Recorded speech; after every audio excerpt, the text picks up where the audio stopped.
Hi, my name is Earl Batiglia. I'm from White Lake, Michigan. I have a dance studio there, and we went all virtual this week. And so I wanted to share some of the ups and downs that we had with you, and hopefully I can help you get started if it's something you've been afraid of. It's does take a little time to get it all up and running, but it's totally worth it. Our students are happy, and I'm glad we did it after everything that we went through. So let me kind of give you the rundown, and we'll go from there. Okay, there we go. All right, so the first thing you want to do, I have a Mac. I have found that the MacBook Pro is the absolute best to run this on. I've only tried it on a couple tablets and one PC it's not too old, it's maybe 4 years old, but it doesn't seem to run quite as smooth, although it is functioning. So if I had 4 of these computers, I would use all these, but the other ones are getting us by. All right, so once you go to get started, simply go to zoom.us and get your account set up. All right, we're going to go to my account and fill in all your information here. I already did this, and so I'm all set. What you want to do once you put all that information in is you're going to have to upgrade. The standard Zoom comes with 40 minutes. You may have found out a 40-minute meeting and then it cuts out. I wanted to make sure that everything ran as smooth as possible because I just don't want to lose students over silly stuff. I want to make sure that everything's functioning right, running right, sounds good, all that stuff. So we're going to go to user type, go to upgrade account. All you need to do is this $14.99 one. The other ones are more than you would need. So this lets you have 100 students on at one time. And so far it's given me everything else I need. 1 gig of cloud recording as well, which we haven't used that yet. I don't know how much time that will get, but it is, maybe for your better classes you can record. I don't know if you can pull it off and save it somewhere or not. That I haven't tried. If you want to record all your classes, you can spend $40 a month to get extra cloud storage. I don't know how much that gives you, but at $40 a month, and if I have 4 classes running at the same time, that's $160 plus this $14.99, which you're probably like me, you're trying to pinch some pennies, trying to make it through this thing. So we're going to go ahead and upgrade. When you get here, make sure you tap on the $14.99 per month as opposed to this annual one. They'll charge you $149.90. Good try, Zoom, but not this time. So $14.99, that will hopefully get you. Hopefully this doesn't go on too long. That's what I'm hoping. We don't really know. Every time I think I know, it changes. So go ahead and pay for that, and you're all set. So we're going to go back to the main thing here. All right, once we're here, one thing I want to show you real quick is meetings. This is really all it's about, is the meetings. There's some different admin things that you can change, but if you go into meeting here, what you want is personal. This is how we set it up. There's tons of different ways to do it. This is the easiest way that I found, is I gave each of my teachers, I have an account for them, and tell the students when it's their class time, they go on to that specific teacher's meeting room. And what that does is it assigns them one meeting room ID that never changes. That's why I like the personal meeting room. If you do a new meeting or something like that, it changes that number, then you have to send out all new numbers to every student. You can go on and do some Google Calendar stuff, but to me, it's just a waste of time. All you need to do is tell the students your class is the same time as always, come in, put in your meeting room, you're ready to go. So you're all set with that. The one thing while we're here in this meeting, personal meeting room space, the one thing that you want to make sure to change is make sure that enable waiting room is enabled. The way to do that, if that is not checked mark, is go to edit this meeting, go down to enable waiting room, check that, and save. The reason you want to do that is because you're having class after class after class. So if you don't check that, then once a student logs in, they just go straight into the meeting. And if you're having a back-to-back class, that'll interrupt your other class. And so just put enable waiting room, and I'll show you what that does. It just makes them wait, and then you can admit them when you want to. Once you get all that done, you're going to go ahead and hit start meeting. And the first time you do this, what it's going to do is download the app. Once it downloads the app, then it just takes off by itself. So we're going to go into our meeting now. And what it happens is it just pops up like that right there. All right, let me close that down for you. And I want to show you what it looks like starting without the web page. Like I said, it does download an app. And so you can see here on mine, I have the Zoom.us app. Okay, one thing I am going to do is another video eventually that shows from the other side when the students log in. There's a few little things. It's not a big deal, but it helps for them to know just to keep things running smooth. All right, we're going to hit new meeting. There's two different ways that you can go into your personal meeting room. You can go into meetings up here, and that's your personal meeting number right there. If you want to, there's a show meeting invitation that you can send out, but I don't know what that's all about down there, but there's some different information there. I don't use any of it. I just simply copy this and send that to the students. If we go back to home, just to keep things simple, you can just hit new meeting. What you'll want to do is do this drop down menu, use my personal meeting ID, make sure that's checked. I don't think that comes checked by default, so if you just hit that, it's going to start with a new number and your students won't know what's going on. All right, so make sure that's checked. We're going to go new meeting. All right, once you hit that, it brings up your meeting there.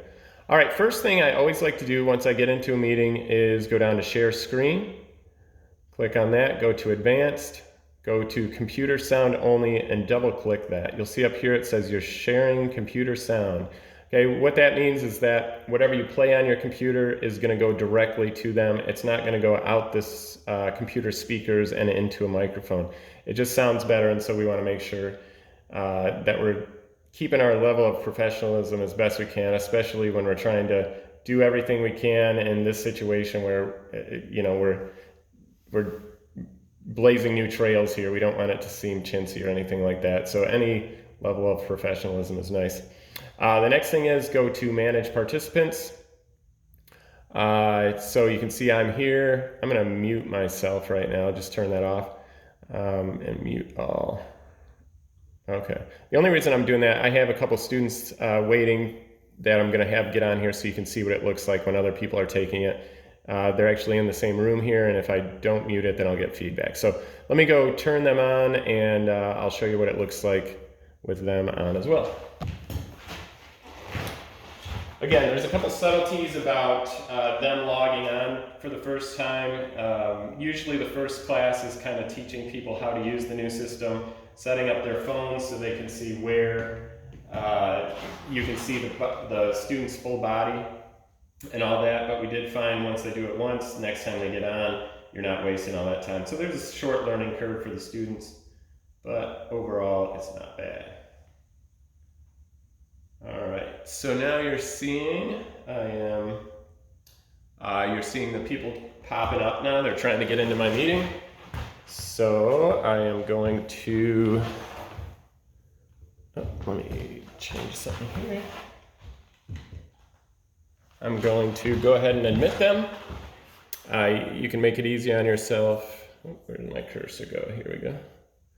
And just hit admit all. All right, there's my student. Oh, one of my students is off to the side a little bit.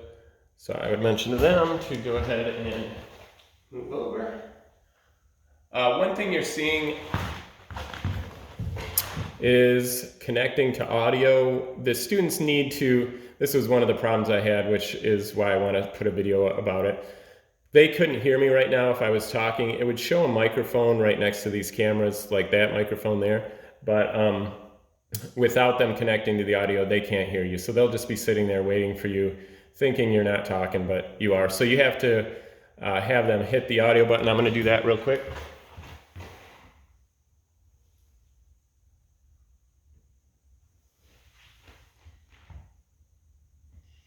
And there we are. All right. So you can see, I'm glad, whoops, where did I do it? I'm glad my students stayed home today. You can see they got a bit of the coronavirus going on there. So at this point, of course, you'd communicate with them to move back so we could see the full body and do corrections.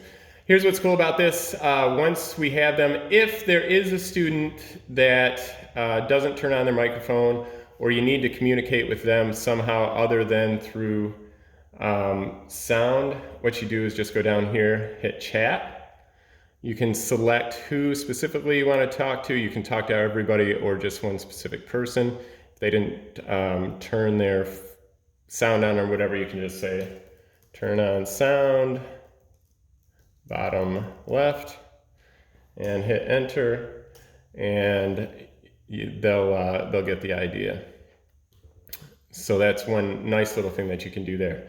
The next thing that I wanted to let you know is the way that you can look at everybody, okay? So if I double tap on myself, now I'm up on the screen. If I double tap on the white bear, it brings them up. Green bear, obviously that brings them up. There's different views. I can go to a gallery view and watch everybody at the same time. So if you've got 14 students in your class, you can kind of watch everybody. If you think somebody's having an issue, you can go back to speaker view, double tap on them, and kind of watch a little closer and see what corrections you need to make. So that's kind of the basics of it.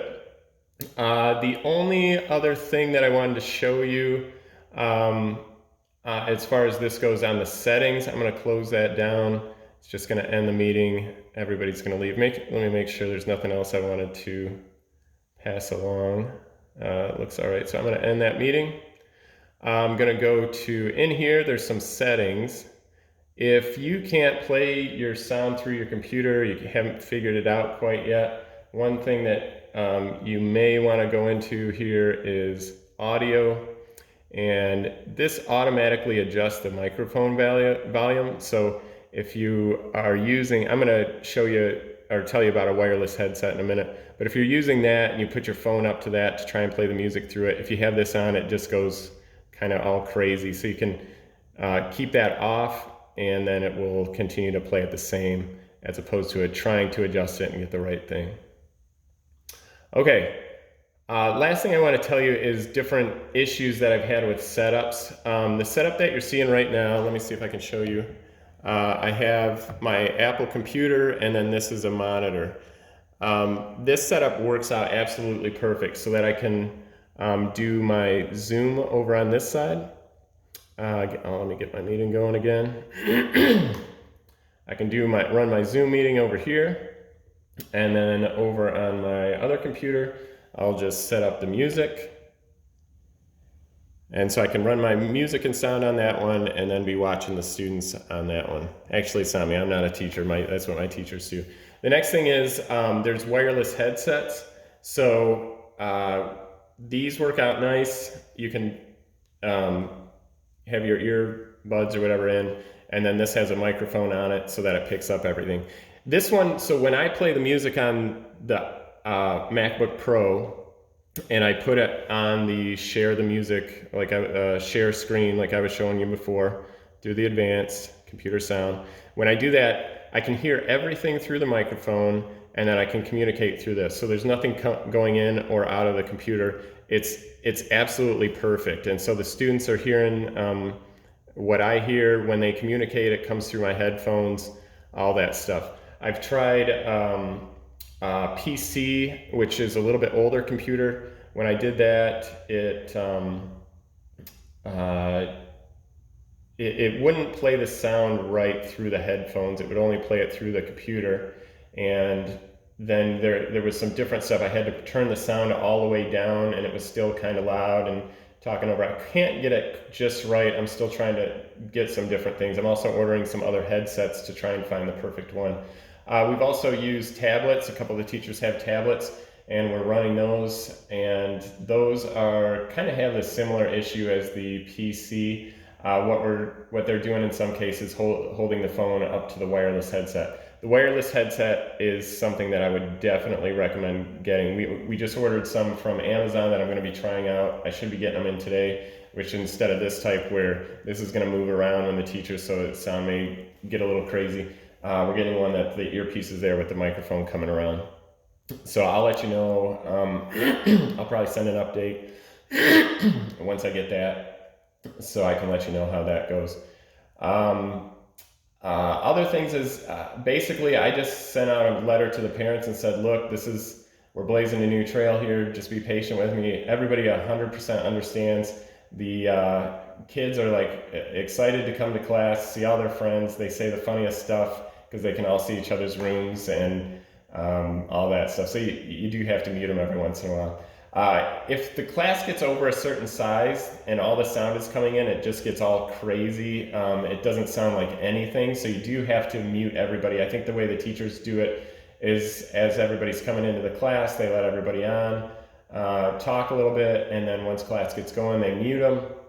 You can do an option where the kids can unmute at any time. What my teachers have been doing is saying, just raise your hand, wave it in front of the camera, or give a thumbs up or something, and then the teacher will unmute them, answer their question, and then remute them. So it's a quick learning curve though. Like my teachers, after one day, they're like, okay, I get it. Yep, this is no problem. I can do this, and they seem to be happy coming in, and actually they enjoy seeing the kids and getting to be a part of that. So I hope this was helpful to you. I tried to go kind of fast to get everything in. I didn't want it to be a super long video, but again, I hope it was helpful. If you have any questions, I'm not really an expert. This is just what I've figured out so far, but I do want to help in any way that I can just to keep things moving along. So thanks for watching. Good luck, and hopefully we'll be dancing on.